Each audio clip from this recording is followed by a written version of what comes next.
Hello everyone and welcome to my episode review of the first episode of Series 8, Deep Breath. Before I start, I'll do the honours. There are loads of spoilers in this video. Please do not watch this video if you haven't seen Deep Breath yet, or you just don't want to know spoilers. Anyway, don't watch if you are trying to avoid anything for whatever reason that's featured in Deep Breath. That's your last warning. Anything from now on, I say it's a spoiler, it's your own fault for not leaving. Leave now. Right, hello. Welcome to my first episode review since Let's Kill Hitler in 2011. August 2011. So, 3 years. Wow. I've got my notes. Yes, I've watched Deep Breath a couple of times now. Gone over everything I can think of to talk about in this review. There it all is. So, where do we start? Well, Deep Breath starts out pretty much where the time of the Doctor left off, even. There's a bit that's been missed out, I think that's what I was trying to say. But what we know is that at some point between the Doctor going, oh, do you happen to know how to fly this thing? Okay, I'm not even going to try and do the accent. Between then and now, they got eaten by a dinosaur, and then the TARDIS obviously dematerialised, and it took the dinosaur to Victorian London. And then the dinosaur threw up the TARDIS and it crashed down to Earth, well, from about maybe 100 foot in the air or something. And yeah, it landed on the banks of the River Thames. So this is where it really starts. Now, I call it like a classic Doctor Who start, because it follows the last few regenerations where there's always been a sort of crash, if you think about it. David Tennant crashed into the bins. Matt Smith his TARDIS blew up. And Peter Capaldi, now he's crashed, but like David Tennant, it wasn't so like, boom, like it was when Matt Smith came into the scene. So it was good. It was handled differently, but keeps with the sort of ongoing, oh, when the Doctor regenerates, the TARDIS crashes. But they didn't do it so it's like, oh, not again. It was interesting, and being swallowed by a dinosaur. That's pretty cool. Now, obviously, Jenny, Strax, and Madame Vastra are in this episode. And for the first time, they really come into their own, because the Doctor is out of it for quite a lot of the episode, especially at the start. So they are sort of the, like, leader figures, and Clara's like, oh my god, what's going on? So, they're really featured in it, and I really like that, how they were all coming into their own. So, let's go back a bit. The TARDIS crashed, the Doctor came out, and it was very similar. It was basically mirroring the scene from the Christmas invasion in 2005, when David Tennant, newly regenerated, comes out and greets Jackie and Mickey. It's basically exactly the same. And I really liked it. Capaldi was very crazy in his first scene, and he did it brilliantly. Unfortunately, it's not really, that scene doesn't really represent his Doctor, but he did it really well. And then what happened next? Well, Peter Capaldi regenerated again back into Matt Smith. No, that didn't happen. Sorry. Yeah, no, I'm just kidding. But I don't actually want that to happen. I know lots of people think, oh no, Peter Capaldi's awful, I want Matt Smith back. No. Moving on. So, what happened next? Well, Clara went all a bit, oh no, is he really the Doctor? I don't like this. Which I found a bit like, it's one of my biggest complaints with the episode, is how like crazy Clara went. Because she had visited every single part of the Doctor, every single incarnation. She even met like 3 of them at once, in person, like properly. And now all of a sudden she's like, oh my god, what's happening? I guess seeing the actual change right in front of her probably had a pretty weird effect on her. Like, her best friend suddenly becomes like an old man. But, I think it would have been more realistic if she knew how to deal with it. But at the same time, I like it when a companion's all confused by regeneration. And she really mimics Rose when the 10th Doctor started out. Another thing I liked about this part of the episode was when the 12th Doctor has his first appearance, when he opens the door and says shush to Strax. You can see the old TARDIS interior, although it hasn't really changed much. As you know, it's gone from blue to sort of orange inside. Like, you can see the old TARDIS in the background. Now, obviously, it wouldn't make any sense if they had the new TARDIS before, like, he'd redecorated. But I like how that attention to detail is there. They actually bothered to, like, it's like back in the classics, if the exterior of the TARDIS changed, it would just change normally. No explanation. When Matt Smith came around, his TARDIS outside and inside changed. But it was all explained. Like, when it started and it was crashing, the episode, 11th hour, it was still David Tennant's TARDIS. And I do like how they... It's hard to explain. Obviously, as I said, it wouldn't make sense for them not to do it. But I find it awesome how they had the old TARDIS there. And now it's the new TARDIS. Yeah, it's a bit weird ramble, but I like that sort of thing. Another thing about that first scene I really like, wow. That first scene was great, by the way, like 8 months of waiting and suddenly we're back into it. Is the 12th Doctor talks about handles. Now, handles is a little Cyberman head that the 11th Doctor carried around in the time of the Doctor. Now, that is just another example of the continuity straight on from the Christmas special. Now, he says to Clara, "Oh, your handles. Look at you. You were a little metal head and now look what you've become." And in a way that is foreshadowing the events of the episode, because the droids, the robots in the episode, were once robots and now they're becoming human. And in a sort of way, he's saying, "Oh, you're a robot, now you're like a full human." Because it talks about later in the episode how there's nothing left of the original robots, pretty much. And then, obviously, we got to go on to the titles. The opening titles, which were leaked online a few weeks back. Well, we weren't leaked, someone in the premiere filmed them.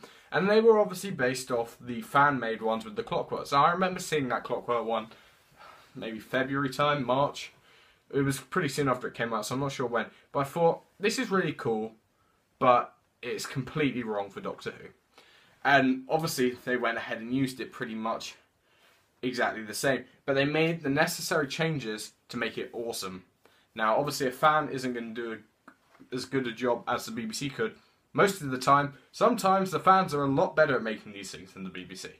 But personally, I think the fans one was the best concept, but wasn't right. And then the BBC took it and made it right, and apparently they are giving the guy credit and whatever. So the collaboration there is brilliant, and the result is a great opening titles. And the theme song is good again. I love it. All through Matt Smith's era. I guess from the Snowmen and onwards it was better, but it hasn't been the same really, and now I think it's really good again. Next, we got in and we sort of, the episode was, we were told that the episode would be mainly about Jack the Ripper, and there was actually no reference to him really at all, except for the ongoing murders, and the guy wore like a hat and like the stereotypical Jack the Ripper. So that was a bit disappointing, but the robot half-faced dude was obviously representing like a sort of like historical figure such as Jack the Ripper, so that was there. But I didn't like how we'd been led to, I know we shouldn't have believed rumours, but like they were pretty like, "Oh yeah, this episode's going to feature Jack the Ripper." Okay, no. I didn't like Madame Vastra's hostility to Clara. Now, it all made sense in a way. It was really confusing first time round watching it, but second time it made sort of sense that she was trying to make a point that Clara really has to be more accepting of the Doctor. So obviously it shows us that him and Vastra have some real history that we don't know of, but they probably like, she respects him greatly, and I do remember seeing somewhere that he rescued her or something. I can't remember, but obviously there is a past there, and she has obviously met one of the Doctor's previous incarnations, because she, as she says, mimicking the Brigadier when the third Doctor regenerated into the fourth Doctor. Well, here we go again. She obviously knows about regeneration.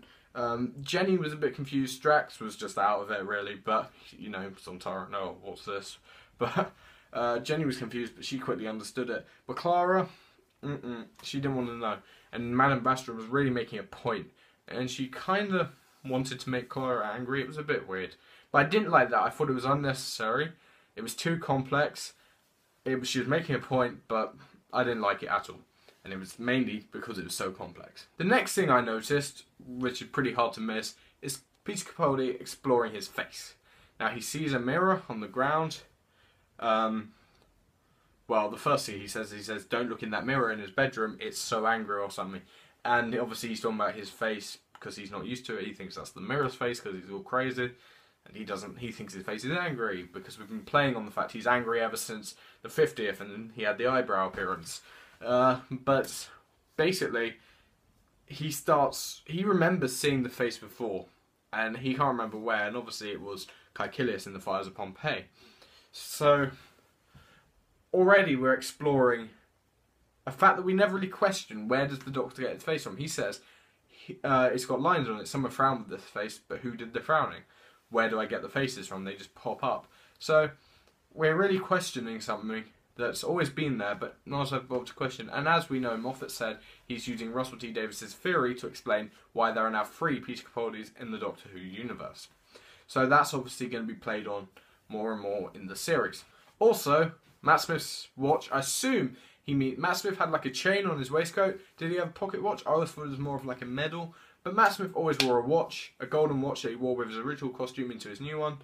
And he traded that, Peter Capaldi traded it to a tramp for his coat, which I find a bit sad, really, because like always the Doctor has this costume, then when he regenerates, he just throws it away, like it's gone, never seen again, really, till the Doctor comes back in maybe a multi-Doctor story. But it was quite weird the way he just gave it to a tramp, and that's it. So maybe the 11th Doctor's watch will pop up again sometime, just like the 10th Doctor's hand popped up. Maybe it will go into like some sort of archive or a museum from Victorian London, and one day they will find the 11th Doctor's watch. Doubt it though.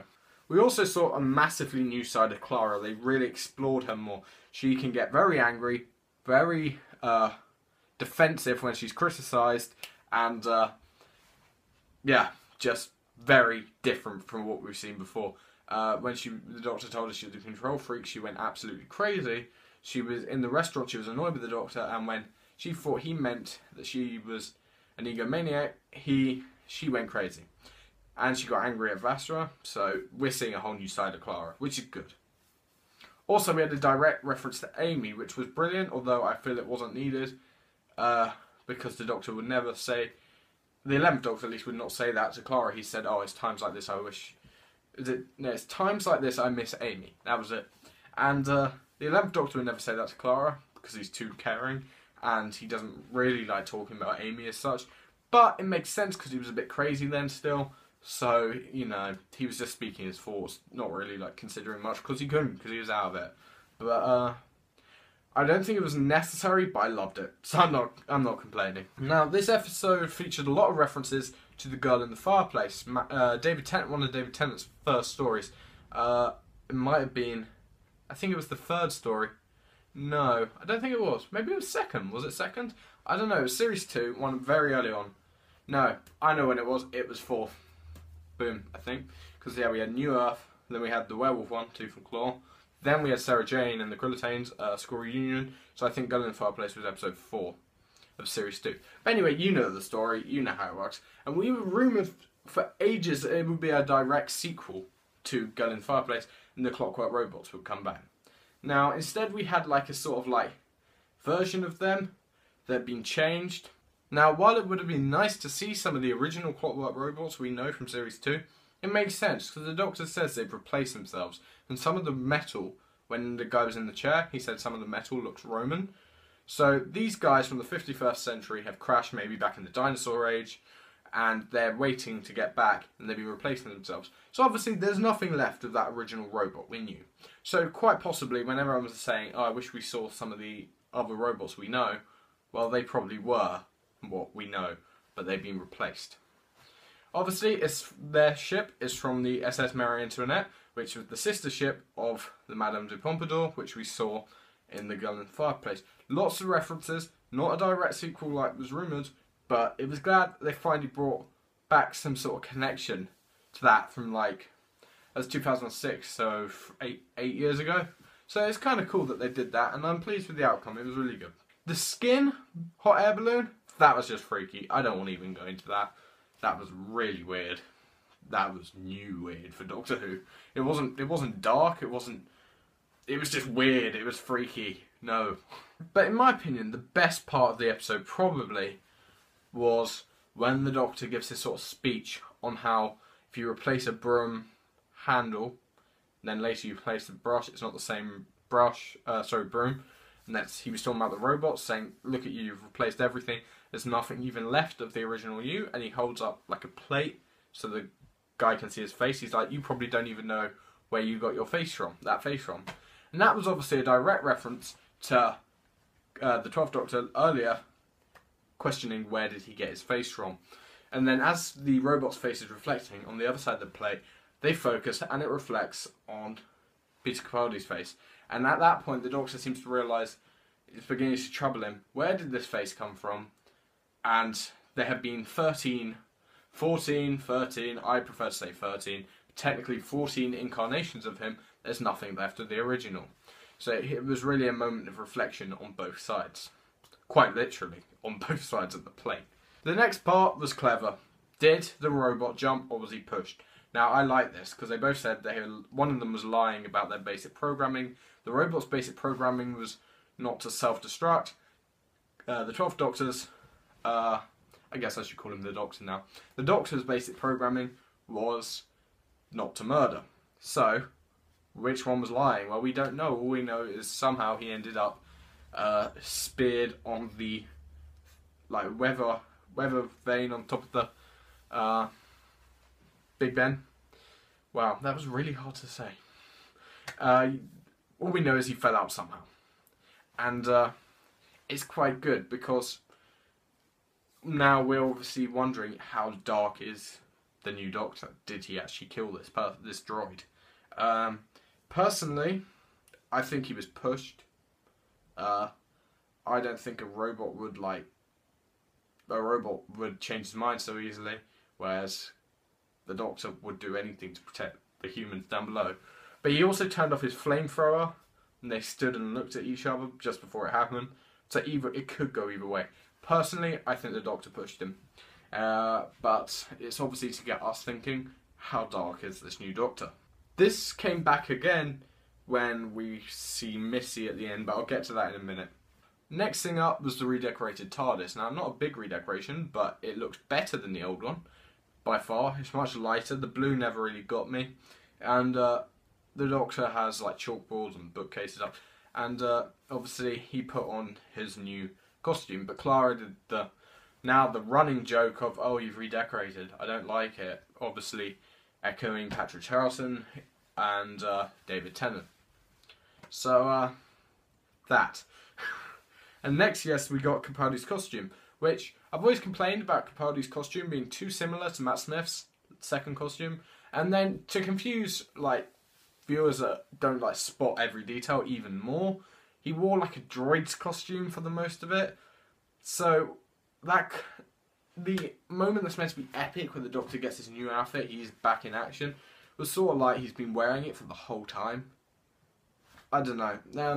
But I feel almost like Capaldi, character-wise, not from the script obviously, but character-wise, in universe, he was inspired by that costume he wore as the droid to choose his new costume. So that was quite cool. That's sort of where he got it from.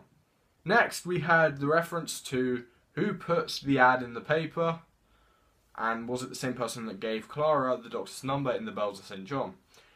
Was it Missy? I don't know, but we'll have to wait and see. I think it's got some sort of connection to her. And next, of course, we had the cameo from Matt Smith, the phone call, which from the first day of filming back at the start of January, it was the 4th of January, had been rumoured. And it was right, and it was beautifully done. I wish I hadn't known about it, but that was sport for me 8 months ago. But it was so well done. And as Stephen Moffat said, it's a bit weird to bring a Doctor back the next episode after leaving, but it's exactly the sort of thing the 11th Doctor would have done. So it makes perfect sense, and it really brings home that each Doctor is a different person, but at the end of the day, he really is the same person. So the contradiction there is awesome, and it was really well done. Brilliant to see Matt Smith again, one last time. And I think it sort of works because his regeneration was so sudden, we didn't get a chance to say goodbye Matt Smith, and we had to think, oh, move on, we've got to get used to this new Doctor. In that scene, we're oh, no time for worry. Quick, let's cherish these precious moments we have with the new Doctor before August. And then we will give him that for 8 months. And then now that's sort of suspense is over, now we can go back and give the 11th Doctor his proper goodbye, which I think is really good. After Clara's decided she actually likes the new Doctor, he offers her coffee or chips, which mimics what the 9th Doctor said to Rose at the end of the world in Series 1, I think. I think it was the end of the world, but I don't remember. There's a bit where she's like, I want chips or something, and then she says, you're buying, and he doesn't have it, he says, I don't have any money, so it's directly mirrored here. Lots of like really old Eccleston Tennant era scenes were mimicked here in this episode. And finally, we saw Missy in the Promised Lands, which turned out to be heaven. And obviously we know Michelle Gomez, she's in the finale, she plays a big part. There's been lots of rumours that Missy is short for mistake. She's a amalgamation of all the Doctor's mistakes, because in the past, earlier on in the episode, he says I've made lots of mistakes. So he's obviously questioning himself now. And the best part is, she's talking about him being her boyfriend, and then she says, I like his new accent though. I think I might keep it. I being the key word there. So either she is a version of the Doctor, or does she control the Doctor? Does she sort of choose his appearance? What happens is like characteristics when he regenerates? And is that to do with how he's got the same face as Caecilius? Well, we've had lots of rumours in the past that this Doctor, at least for his first series, he is actually being controlled and something is wrong. So that could be it. But I think the fact that she says, think I might keep the accent, is very important. So now onto the bad things. There are only two bad things, and I've already mentioned one. Is Clara at the start didn't really make sense, but at the same time for entertainment it worked. But she was way too stressy in my opinion for something she should know so well. And dialogue. Lots of people said it was really hard to understand what Capaldi was saying. Not really because of his accent. I guess it was because of his accent. He talks, it wasn't the Scottish accent, he was just mumbling quite a lot of the time. But it also goes for Clara. There were lots of things she said I couldn't understand until watching it back for like a third time on BBC iPlayer. I put subtitles on and it all suddenly made sense. But I found the dialogue really hard to understand at parts, which is a big problem if that's going to carry on. So if you're one that doesn't have a problem, lucky you, but I found it a bit hard. So next week, end of August, Into the Dalek. Well, what's happening? Well, we've seen the next time. Trailers, obviously the Daleks are back. Apparently they shoot someone because they haven't shot anyone in 4 years. Apparently it's the best Dalek story since Passing of the Ways. And apparently they go inside a Dalek, miniaturized, and go inside a Dalek. Which could be awesome. Which is apparently the most dangerous place in the universe. So that is it. That is my review for Deep Breath. Significantly longer than any of my past episode reviews, which I did in 2011 for the first half of Series 6 and a bit. It's 25 minutes. I'm going to be doing this every Sunday for the next 12 weeks. I'll try and get it out on a Sunday. I'd be surprised if I didn't, because I'm getting fibre optic at last. So uploading's not really a problem anymore. I'm getting fibre optic on Tuesday. So yeah, I should have this out every Sunday for the next 12 weeks, so up until mid-November. And I will hope to carry on doing this for more series of Doctor Who. But each one's going to be about half an hour long, like this one, and I'm going to go through each episode a couple of times, make all the points, and do what I did today. So I hope you enjoyed. This is going to be one of the main parts of the channel from now on, as I'm moving away from figure reviews to more sort of generalised Doctor Who. So I hope you enjoyed, and I hope you watch my review of Into the Dalek next Sunday. And thanks for watching. Bye for now, guys.